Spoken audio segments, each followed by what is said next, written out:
Welcome to my review of old classic video games based off movies. What you're about to witness, let me just hit on the title of the opening of the game. Those of you couldn't tell what it is. New Ghostbusters. There's two for the NES. Those of you who've been growing up since the 90s, you can play basically your favorite characters. Like Ray, Egon, Winston, Eggman, and Lewis that wanted to become a Ghostbuster in the sequel. Those of you like the movie, or those of you who don't, well, I find the game slightly better than the LJN. Now, reviewed by the Angry Video Game Nerd as his best moment to review all the Ghostbusters games, except for this one that he didn't know existed. This one is basically called a new Ghostbusters for obvious reasons, that this one was released almost outside Japan or PAL's NES game days. I'll give this game credit, the music sounds really good. They actually used the music from the movie. This is all you do for like a whole half-hour's gameplay. Catch your ghosts, most of your power streams, rinse and repeat every stage. But for some reason, Ernie Hudson's character, Winston, is blue for some reason, and not, well, you know, his actual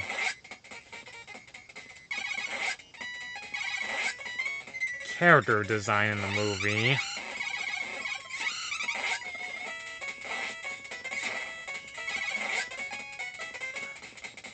This game was also on Game Boy, and plays basically the same. In like classic black and white color, or Game Boy Color being pale white brownish color. As a kid, I kind of played the Ghostbusters on the Genesis. That's before I actually enjoyed playing the other newer Ghostbusters games. They actually use scenes from the movie, like our main heroes versus seeing the Scarabity brothers as the main boss is the Supreme Court, just like in the film. Even though you get like high scores for no apparent reason, that you want to make sure you get enough extra lives, until you'll be sent back to the beginning of the stage. There are like several levels of this game. The Supreme Court, the subway train. I'm pretty sure if I remember correctly, there's also going to the museum being the final level. The sewer, where you'll fight other random ghouls, ghouls and other fiendish monsters on the way.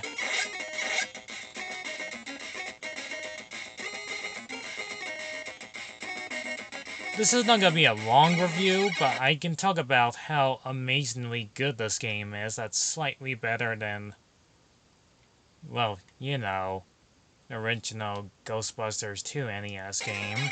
That wasn't all that good. But this one looks like one of those classic RPG games. Except you're playing in both characters. This one has like multiplayer.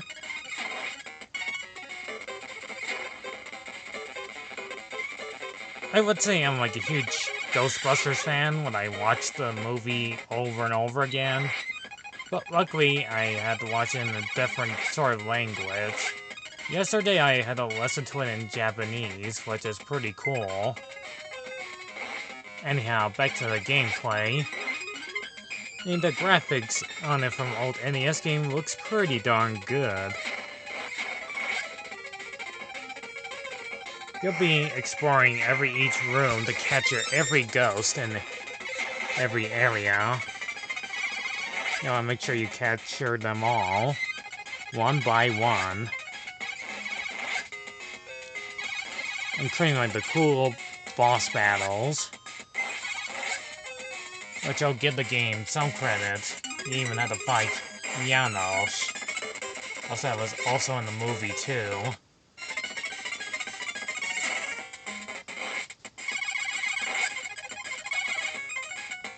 And face the evil final boss, Vigo the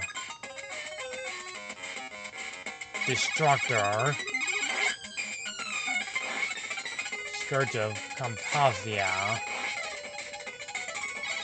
the main villain of the movie, is obviously the last boss fight in the game. I would not say this game is hard, it looks simply easy. You know, I've been saying that a lot, because I haven't played like any older games in a long time. Had to celebrate the 30th anniversary on how old this game is. It's like any player that wants to play like older games might find this quite interestingly fun to play.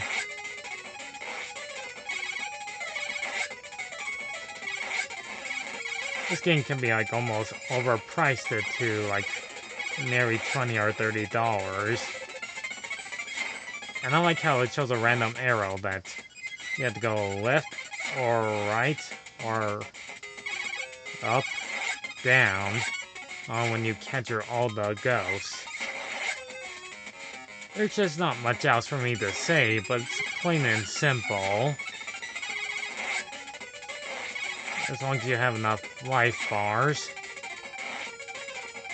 Or avoid taking damage. This game will be like almost a cakewalk.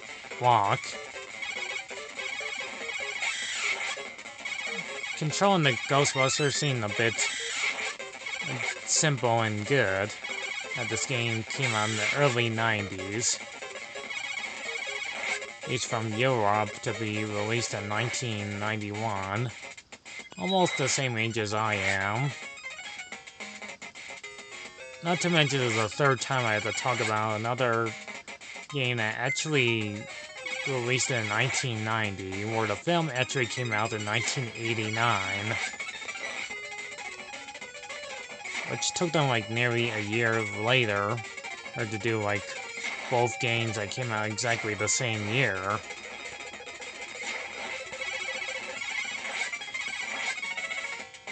Some of the enemies will become almost exactly identical to each other. I mean, if you like to catch a ghost, but this game will be for your entertainment. I mean, I really enjoy seeing, most likely the Ghostbusters catching, well, ghosts or fight random monsters. It's a truly fun and quite the awesome predicament they're in.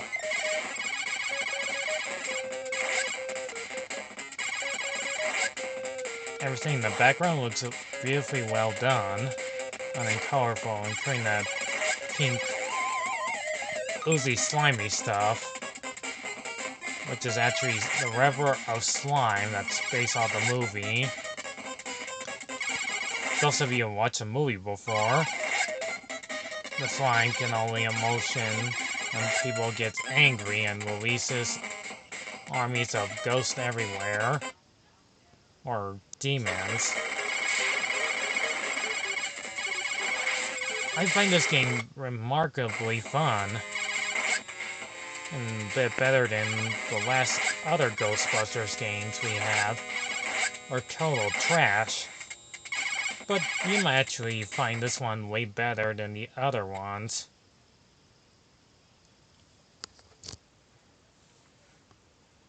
In other words, this game is worthy to play. And it's actually really good. It's actually pretty great to play all of your Ghostbuster characters.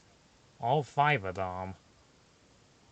I would say Lewis is my favorite character because he's played by Rick Moranis. I did some great acting roles since the early 80s and 90s. He's doing in comedy role movies he's been in for a long time.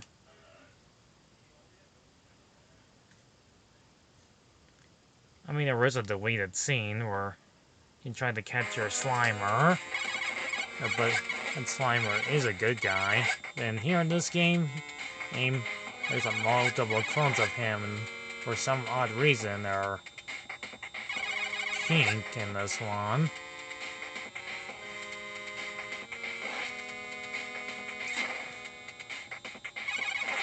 There's just not much else to say, but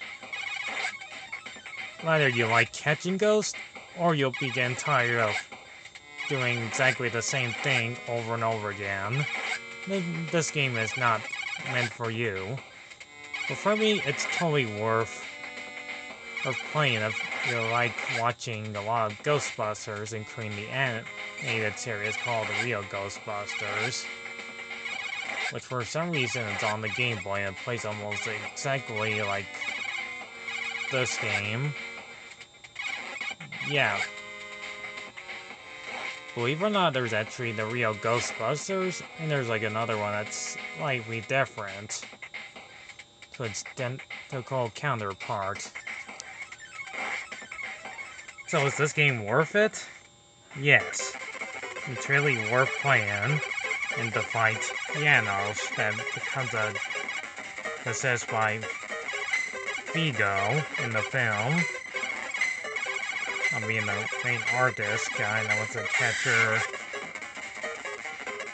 Sigourney Weaver's,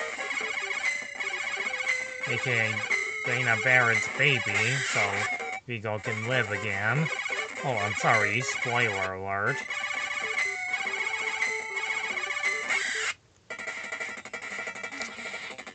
And his weakness is his underside.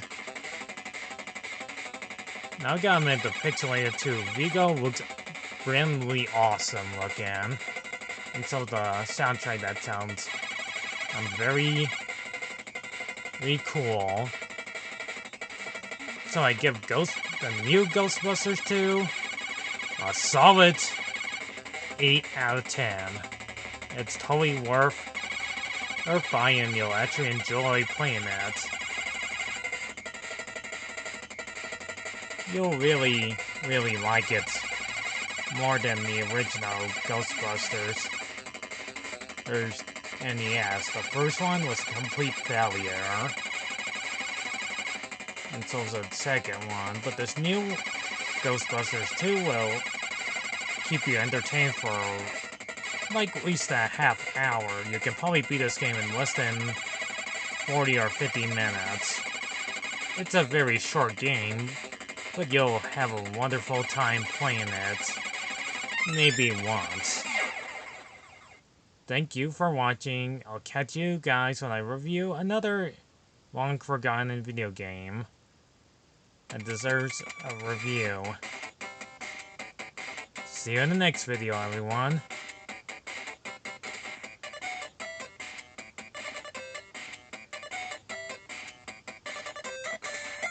See you around. I want you to enjoy the credits and the music.